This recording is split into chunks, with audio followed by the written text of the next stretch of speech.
Please stay with me on this because it's occurring in real time.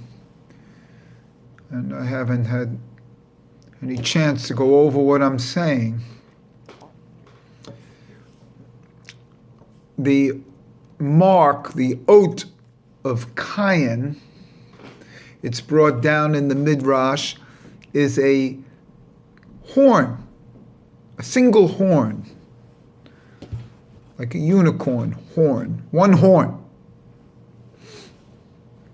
Well, this oath as a horn, to me, because my mitzvah is tefillin, really symbolizes the tefillin of the head. This tefillin of the head has two shins on either side, each shin representing 300. So that's 600. And remember that shofar is 586, plus they bring in the 14 perics of the yad that holds the shofar, so they bring it up to 600. Also, there's two shins, these two shins on the shofar, which symbolize 3 and 4. The shin on the right is 3, the shin on the left has 4 prongs, and is the way the shin will be written in the Messianic times. So these two, oh, fly just flew across. These two shins have 7 prongs, and that's what's brought up into, that whoever kills Cain will be avenged 7 times. That's each of the prongs. The two shins represent 6 because there are 6 days that this oath is, employed, because the Shabbos is an oath in itself. Anyway, this keren, this horn, has a beautiful gematria of kuf, resh, final nun. That's also 1,000, and that's the aleph that's held in front of the eyes of the Shema. But now we're going to get deeper. This keren is the shofar that's blown on Yom HaKippurim. It's brought down in the Midrash that it's a keren. And whoever saw this stayed away from him, from Cain. And then we have to remember that the secret of the shofar, the Yom Teruah, is on Rosh Hashanah. Rosh Hashanah, the second day of Rosh Hashanah, brings down that the ayil is sacrificed instead of Yitzhak. And it's brought down in the Midrash that the ayil is really hevel. Now it's also brought down so that the ayil is hevel, and that the horn of the ayil is the shofar. And then someone told me that in their, in the speech on on Rosh Hashanah, the rabbi was talking that there were 2 horns on the ayil. One was the shofar that was blown on on Rosh Hashanah, and the other shofar, the other horn, will be blown in Messianic times. Well, I say that the other horn is the horn of Cain. and the Hevel's two horns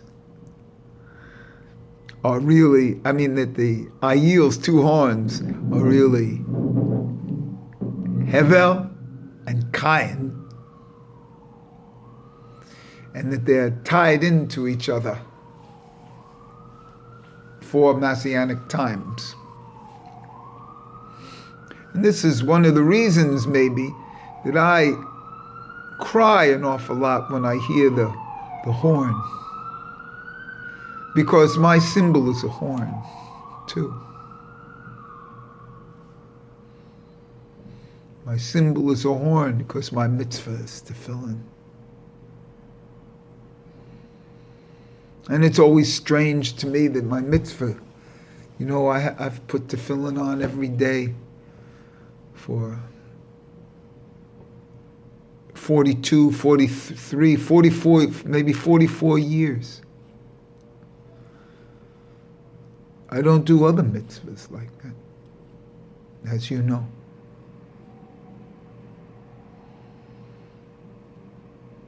My mitzvah was tefillin, and that unicorn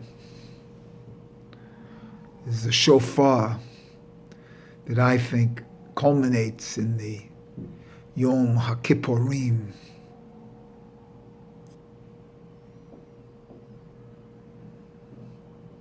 And it culminates as the sign, the oath of Cain, when after the killing of Hevel. And remember, these are all tied in. The killing of Cain, of Hevel, and Cain is within the rectification process of Adam and Hava, Adam and Eve. And so the entire opus here is tied in, you see.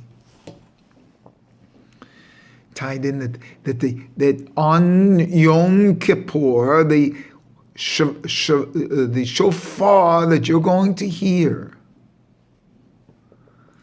is the shofar, the other horn of the Ayil at the Akedah, of Yitzhak and Avraham, which is also a bringing down of Cain and Hevel. And Yitzhak comes from the left in this Cain. And the brother comes and he's tied in with him.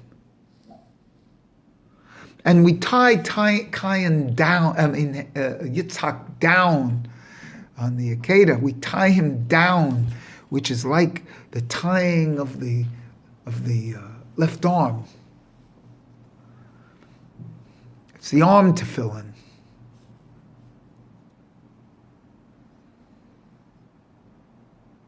And the Ayil is like the Ayil with the horn but it's really Cain's horn. It's really Cain's horn. The tefillin is Cain's horn.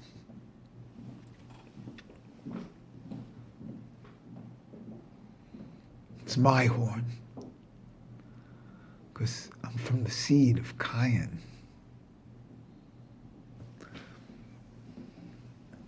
It's my rectification, my only mitzvah.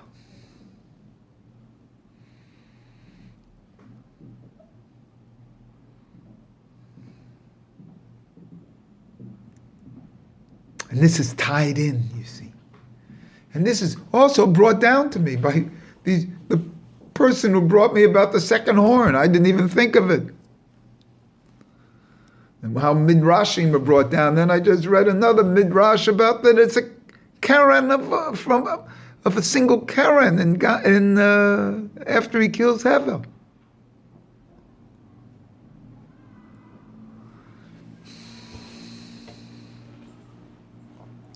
So for me, everything is faded from the beginning of time, including the fly that flew across my screen.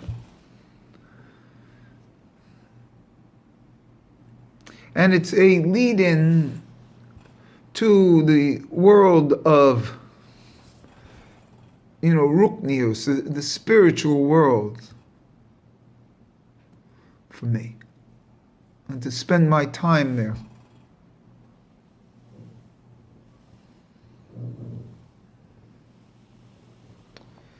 And so as I approach next day, Yom Kippur, Yom HaKippurim, I feel that the final blowing of the shofar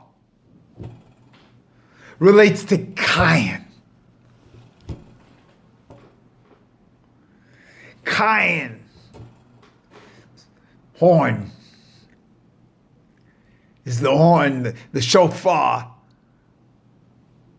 that's blown to conclude Yom HaKippurim,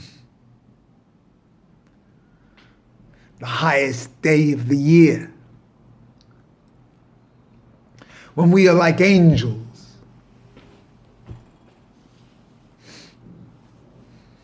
when we don't do the 5 things.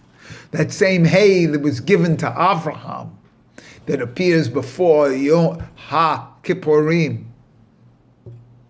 the 5 dinim,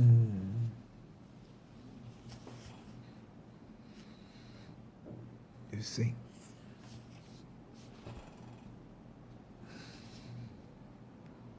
The 5 dinim that actually appear in the shofar.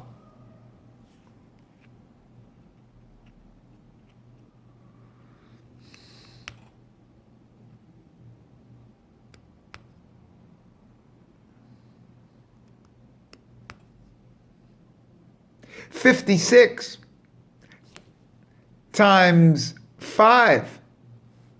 That hay, Yom is 56 times 5. The hay of HaKippurim is 280, and that's the 5 dinim, the 5 final letters. All relate to Avraham, this father of on high, becomes with the hay, he physicalizes it.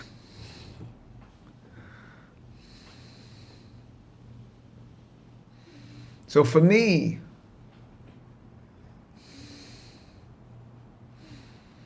I am the shofar.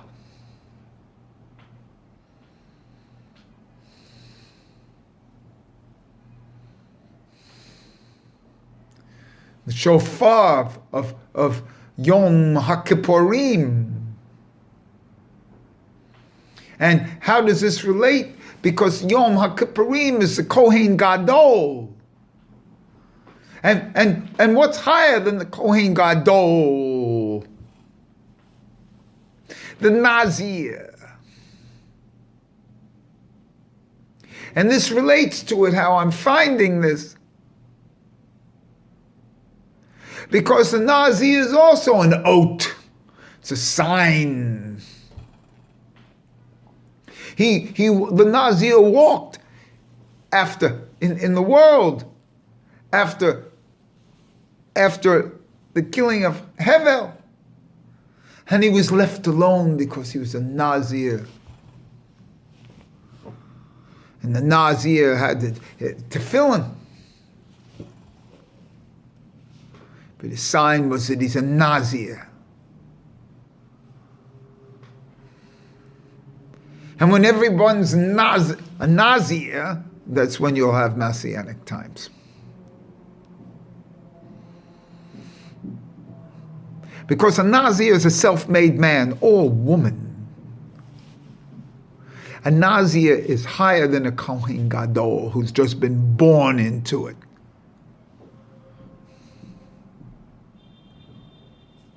So this Nazir with his horn, with his tefillin, going to be recognized on Yom HaKippurim. In the blowing of the shofar, which is the ultimate horn.